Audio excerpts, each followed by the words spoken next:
You're listening to the How to Prosper webinar series, podcast number 2, on how to recognise cash flow needs in small business. Welcome. My name's Alex Bragudak, National Partnerships Manager for Prospa, and I'll have the pleasure of being your host this morning. As with all our webinars, I trust you find the information that I'll be sharing today not just interesting, but useful in understanding and recognising cash flow needs in small businesses. Today we'll be covering some key facts and figures on small business, how to recognise the cash flow needs for small business, some common and some unexpected cash flow scenarios you might see, how to help small businesses experiencing cash flow challenges, and how to go beyond small business owners' expectations so you can stand out as a broker. As of June 2015, more than 2 million small businesses were operating in Australia, a number that has risen in the past year. Small businesses now make over 97% of all businesses in Australia. And there are almost as many types of small businesses as there are small businesses, each with individual needs and struggles.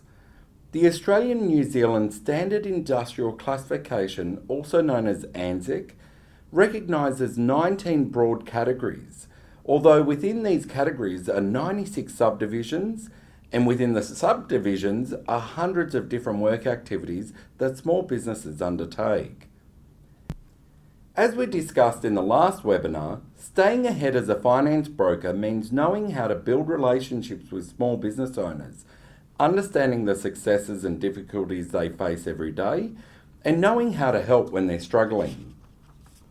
One type of small business that is often forgotten is franchises, and most brokers will see franchisees as customers. There are nearly 1,200 business format franchises in Australia, with an estimated 79,000 units operating. Over 460,000 people are employed directly through franchises, and the sales turnover of these franchises are estimated at $144 billion. Franchises are a massive market, and even though they're often set up with things like branding and guidelines, they still have their own obligations and cash flow struggles. And we'll talk a bit about those today, along with other types of small businesses. Let's take a look at some astonishing stats. Every year in Australia, 400,000 small businesses need cash flow finance. 21% of small businesses say their top challenge is financing their business. 40% of small businesses report cash flow as the reason they seek finance. 35% of small businesses report that funding is required for their business to survive. Over 40% of startups that apply for finance don't receive it. There's very little downtime for small business owners, with almost half admitting to losing sleep at night thinking about work. And the big stat, 90% of small business failures are caused by poor cash flow. We can see that cash flow is clearly a huge challenge facing Australian small businesses today. We know these businesses are out there, and the first step to helping them is being able to recognise them when they walk through your door. So how do you recognise a small business that needs help with their cash flow? As you can imagine, with the sheer number of different businesses in Australia, there's an enormous range of different scenarios that a small business might be in to require cash flow financing. But before we move into these scenarios, let's define the term cash flow. Cash flow is the amount of money coming into and going out of your business. That is, cash coming in from customers and clients, and cash going out in the form of expenses like rent and tax payments. Positive cash flow is where the closing balance is higher than the opening balance. Otherwise, it's negative cash flow. So let's go through some examples of the types of cash flow struggles you might find small businesses going through. Renovating or expanding is one of the major reasons that small businesses need finance. They need money so they can grow, and more often than not, they're unable to save enough money to pay for that growth themselves. I'll be covering lots of different scenarios of businesses requiring cash flow. Something you might not know is that some franchises require their franchisees to update their stores every few years to improve furnishings and keep their franchise up to date. Depending on what the franchise requires, This could amount to a significant cost and a big financial hit if the franchisee hasn't planned ahead and saved in preparation. In order to meet this requirement, the franchisee is going to need financing. Another common scenario we see with business owners who want to renovate or expand is restaurants wanting to add more seats to their existing location. They know they can improve their profitability by expanding to allow more customers, but they need to raise the money for that expansion. They receive a business loan, complete the expansion, and now they can pay off the loan in small amounts, made easier because of their improved ability to cater to their customers. Most small businesses need to purchase stock and equipment from time to time, although depending on the type of business and the investment required, the need for finance will vary. Here are some scenarios that would require cash flow finance. Medical practices have to keep up to date with the latest technology so they can best serve their customers. However, this technology can cost thousands of dollars. Think about a doctor's surgery that wants to invest in a new MRI machine because a brand new product has just come on the market and it can do much more than their current machine.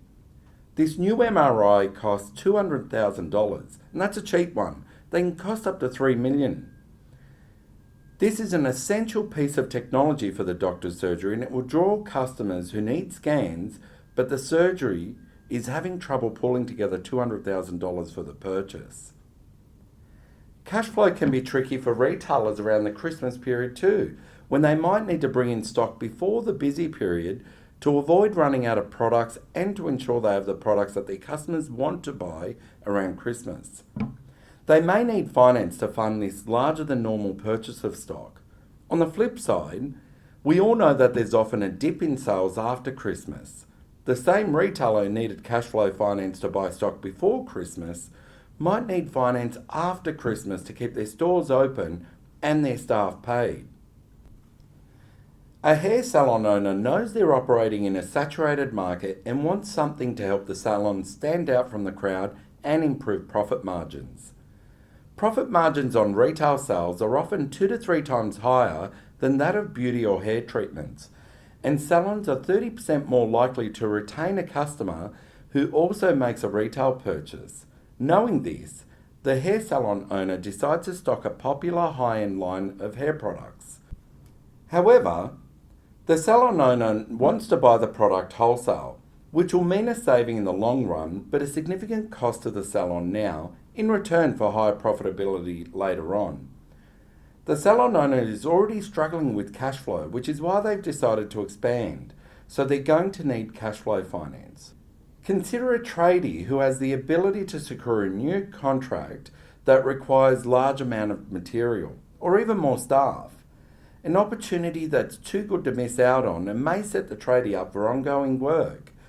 They will need the cash up front if they're going to pay for the expenses needed to secure that contract. Hiring more staff is a cash flow struggle that most businesses trying to expand will face at one point in their career. Think about a cafe in Fremantle, for instance. The cafe owner knows their visitor numbers are going to increase as soon as the weather turns warmer, and they want to be prepared. They decide to hire 2 new baristas so that the customers won't have to wait long for their coffees. But these baristas need to be trained and inducted before the busier period starts. Coming out of the cold weather, the cafe owner might not have enough cash to fund the hiring of these new staff members, but when the cafe gets busier, they'll easily be able to pay off the loan they took out to pay for the staff members. Along the same lines, most retailers need to hire Christmas staff to cope with the busy holiday period. So just like the Fremantle cafe owner, these retailers will need to train their new staff before the busy period begins. Otherwise, they won't be able to keep their store running efficiently at the busiest time of year. So they might need help financing this. Marketing is an essential part of business, but one that can be quite costly when you consider all that's involved. Branding, websites, online ads, printed ads, copy and graphics for those ads, and the list goes on. And with the huge rise of online marketing and advertising, businesses need to make sure their online presence is effective. So let's think about websites. We've all seen websites that were built 20 years ago and do more damage to their businesses than having no website at all. They're not responsive, the design is outdated, and they don't accurately portray the businesses they're meant to be selling. So, the owner of a restaurant decides it's time to update their website so they can draw more visitors to their restaurant. But well-built websites are expensive, and this restaurant owner wants a booking system for events too. So they're looking at a bill of $6,000 for their new website. Once the website is done, they'll have more visitors and they'll be able to pay the fee, but they need the money now. Something that small businesses don't consider is the cost of branding and rebranding, but having good, up-to-date branding is an essential part of effective marketing. A business coach wants to update their branding because their original logo was created by a family friend and they're concerned that the branding doesn't portray their business very well. They're targeting high-end clients, so they're aware that their branding needs to look professional to attract these people. They decide to hire a branding expert to create a logo and other elements like a letterhead and business card. Because the business coach wants to have high-quality branding and get it right this time, they're spending $10,000 and they need help raising those funds. Now let's think about a cleaning company that wants to place a half-page ad in a local paper because they want to target their local community. But to create a high-quality ad that will get them good ROI, they need to pay a copywriter and graphic designer to create the ad, and then they also need to pay the newspaper for the ad space. The copywriter and graphic designer charge $500 each, and the ad space itself costs $7,000, meaning the ad will cost the cleaning company out $8,000 altogether. The company has run a similar ad before and knows they can get a significant return, so they borrow the money and pay it back as the number of customers increases. Many businesses are now harnessing the power of Facebook ads to attract new customers. That same cleaning company that ran the newspaper ad decided to try their hand at Facebook advertising. Once again, they need a copywriter and graphic designer, but now they also need to pay for the Facebook ad guru who can advise on strategy, and they also need to pay for the cost of running the ads. Every quarter, Prospa gets a huge influx of requests for finance to pay BAS bills. So let's talk about BAS and tax return bills. Think about a trader who's doing well in business but is hopeless at managing their cash flow. They've only just registered for GST, so they've never had to pay BAS before, and they're a bit unsure of what to expect. Suddenly, they submit their BAS statement and get a bill of a few $1,000s, which they can't pay because they haven't been saving in preparation. Now they need help paying this bill. A plumber has been conditionally approved for a large bank loan to upgrade their equipment, but have a tax debt of $20,000 and need to clear that amount before they're able to proceed with the bank's offer. The equipment is an essential purchase so the plumber can grow their business and remain competitive. Therefore, they'll need help paying off the tax debt. Another major reason that business owners need cash flow financing is that their invoices aren't being paid on time, but they still need to pay their staff and their own bills. In Australia, invoices are paid 26 days overdue on average, which can cause real cash flow issues for businesses. In some businesses, late payment of invoices can equate to discounting your product or service, which could be the difference between making or losing money. Consider a website agency. They've had huge interest in their services, so they've had to outsource some of their work to freelance website developers. The website agency receives invoices from their freelancers, but they haven't yet been paid by their own clients, so they either have to pay their freelancers late or seek help in managing their cash flow. While we've been through some of the common cash flow challenges that small business owners face, there are also some other challenges you may not have considered before, such as recovering from a natural disaster, key man dependency. A lot of small businesses depend on one or two important people to operate, and if something happens to those people, the business will need help getting back on its feet. Paying utility bills that have gotten out of hand, dealing with the cost of frequently recruiting staff if the business has a poor recruitment process, some sort of unexpected financial crisis in the business like a sudden hike in rent or losing a client that makes up a large portion of the business income. Even a lack of financial knowledge, resulting in poor business decisions. And lastly, a cyber attack or computer virus, including the more and more common crypto locker, which requires a ransom to be paid within a few days to unlock the computer's files. We all know the damage that can be done. In 2000, the I Love You virus wreaked havoc on computer systems all over the world, causing damages of around $10 billion. But even on a smaller scale, businesses can be undone when something goes wrong with their computers. The reasons that a small business might need cash flow finance are virtually endless, but we've been through some of the main challenges that we see at Prospa and that your clients are likely to be facing. So now we've been over some of the major scenarios that small businesses find themselves in, and how can you help a small business experiencing cash flow problems? You can help them gain access to finance so they can push through their cash flow challenge. We all know the traditional options available, so I won't spend too much time talking on those. For example, you could offer your clients the options of a bank overdraft, credit card, or a bank loan. However, since the GFC in 2008, small businesses are turning to banks for financing less and less for a variety of reasons. Luckily, there are a range of other options available now for small businesses that need help, meaning they don't have to turn to the bank of mum and dad anymore. So what are these options? The first one we'll talk about is a non-bank small business loan. These are perfect for small businesses because they're often more flexible than traditional bank loans, with cash flow friendly repayment terms and no security required. Non-bank lenders are also a good choice for small businesses because they can generally provide a decision fast and are more likely to be open to lending to small businesses than banks. One example of a non-bank lender is Prospa. Prospa is specifically designed to help small businesses that need fast and easy access to finance. We see a lot of small businesses that need finance for all the reasons we've already talked about, but haven't been able to access it at the banks. We differentiate ourselves from the banks by looking at cash flow and the service we provide for our clients, whereas banks are focused on the bottom line and whether or not they can serve a loan. Furthermore, the ease and speed with which we can provide loans to small businesses is what really sets us apart from the banks. Another option for finance might be traditional invoice factoring, although for small businesses that want to maintain good relationships with their clients, invoice finance may be a better option. With invoice factoring, the business sells their outstanding debts to another company, and then that company chases the invoice themselves. With invoice financing, the small business retains their invoices, but can get that money straight away instead of waiting for the invoice to be paid, which, as we know, is likely to be around a month late.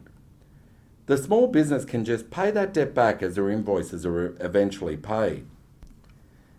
Another huge area right now for small businesses looking for finance is fintech, where we're seeing so many innovative financial solutions pop up, including incubators, personal business finance providers, wealth management providers, crowdfunding platforms, and more. Fintech is revolutionising the small business market, and there are lots of options there that could help small business to recover from their cash flow challenges. So those are some of the options out there, but when a small business owner walks through your door, how do you choose what the best option is for them? You need to understand the business and the challenges they're going through, of course, as well as the range of options available, so you can help the business owner make the best choice. Some things you might look at when you're assessing options include what the business needs money for, what sort of cash flow the business has, whether they're looking for money for a positive investment that will help grow their business, or whether they're just borrowing money because the business is running poorly and that's why they need finance. And just a note here, if you do suspect that the business owner's cash flow challenges are simply a result of running the business poorly, there are so many tools and resources available now at a government level to help business owners run their businesses better. For example, the Small Biz Connect program is heavily subsidised and includes a small business audit and sessions with an advisor. In the end, you should be laying out options for your clients and guiding them to the best choices. And generally, the decision for your client is going to come down to which loan provider can meet your client's needs, and which loan provider your client can trust. Some things your client might consider when deciding who to trust are the reputation of the company, whether they've got an Australian credit licence, what industry recognition, and what types of brands they partner with. We talked in the last webinar about moving up the value chain to stay relevant as a broker and make yourself stand out to clients, and that's important here too. When a small business owner comes to you with their cash flow issues, they need support and understanding. If you can demonstrate that you know the business climate they're operating in and you understand their day-to-day struggles, they're going to be appreciative and trusting of your knowledge and advice. This requires you to have a broader interest in the business world, which might range to some of the scenarios we looked at earlier. Taking an interest in the trends and current strategies for small business in marketing, human resources, and technology will help you to understand what's going on in your client's world. When you can offer more than advice on finance options, you're an asset to your clients. Obviously, knowing what products are out there when it comes to finance is vital, but also knowing about the other help that's available, like the Small Biz Connect program I mentioned before, is another way you can help your clients. Lastly, a fantastic way you can make yourself stand out is by demonstrating to your clients that you care about them and their businesses. It's vital to take the time to be present for your clients because this adds trust and can take your relationship to the next level. Being present might mean a phone call or, preferably, a visit once a month just to check in and ask how business is going. Prepare a list of questions to ask and make your clients aware that you're interested in their success. So, to summarise, if you get to know your small business clients, understand what they're going through, and know what to look for in terms of cash flow challenges, you're going to be an asset to your clients and you're going to be able to help them overcome their cash flow issues. So here are the key takeouts from today. There are more than 2 million small businesses out there, each with their own individual struggles. There are so many ways you can help small businesses with their cash flow challenges. Fintech and non-bank lenders are constantly offering new solutions for small business, and improving your knowledge of small businesses and the world they operate in will help you stand out as a broker. And some steps you can take right now to make yourself stand out. Attending webinars like this one are a great way of finding out what's going on in small business world. Find another webinar or event that you can attend to learn more. A great idea would be attending a networking event where you can learn more about small business and meet some potential new clients. Develop that list of questions that you can use when you call or visit on your small business clients and start checking in with them. And lastly, ensure you're familiar with the products available to assist businesses with cash flow, such as Prospa's unsecured business loan. So there you have it. I hope you found this talk about how to recognise cash flow needs in small business very helpful. If you want to learn more about the How to Prosper education program, including our 9-part webinar series and podcasts, you can go to www.prospa.com/partners. That's www.prospa.com/partners. Thanks for being here, and until next time, bye for now.